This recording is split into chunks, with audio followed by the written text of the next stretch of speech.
Je ne sais pas si tu savais, mais il y a ce qu'on appelle des influenceurs subtils qui sabotent ta gestion de poids. Peut-être que tu crois que tu fais tes propres choix et tu es en contrôle. Mais en réalité, nos décisions sont souvent influencées par des éléments qu'on ne s'en rend pas vraiment compte. Ça peut être l'environnement, les habitudes de notre entourage, ça peut être notre culture familiale, les publicités. Ce sont tous des éléments qui vont influencer notre comportement alimentaire sans qu'on s'en rende compte. Je vais te donner des exemples. Lorsque tu étais jeune, ta mère te disait de finir ton assiette. Alors aujourd'hui, qu'est-ce que tu fais? Bien, tu manges, même quand tu n'as plus faim. Tu finis ton assiette. Ton ami t'offre un verre de vin ou un dessert, bien, tu te sens mal de refuser.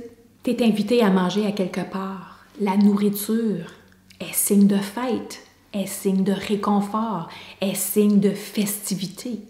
Ton conjoint, il prend une deuxième assiette. Qu'est-ce que tu as envie de faire? Toi aussi, tu as envie de faire la même chose. Alors, c'est ça, des influences qui sont inconscientes. On ne s'en rend pas compte. On se pose la question comment ça se fait qu'on fait ça.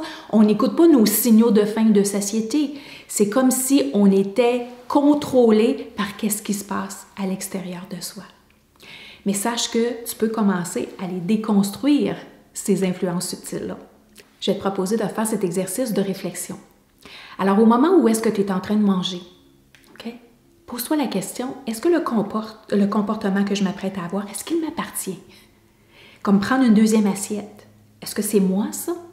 Ou je l'ai fait, je l'ai appris, et je le fais parce que mon entourage le fait.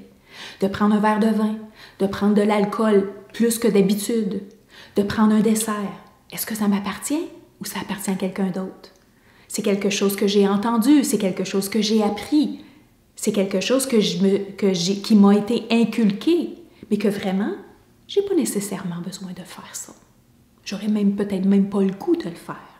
Alors en conclusion, reprendre ton pouvoir sur ton alimentation, c'est aussi reprendre ton pouvoir sur tes références internes.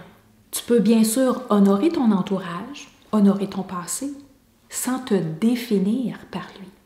Aujourd'hui, tu as le droit de reprogrammer tes repères. Alors, si ça te parle, ça résonne pour toi et tu as le goût d'aller plus loin, je t'invite à découvrir la méthode PKC, perdre tes kilos avec ton cerveau. C'est une approche unique qui te permet de reconditionner tout ce qui se passe à l'intérieur de tes deux oreilles pour cheminer vers des habitudes alimentaires qui soutiennent ton objectif minceur, ton objectif santé.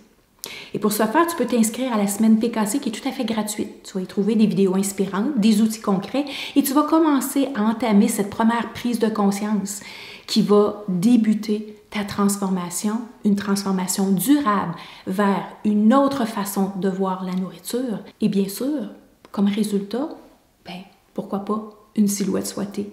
Et ça, sans être en guerre avec ton corps.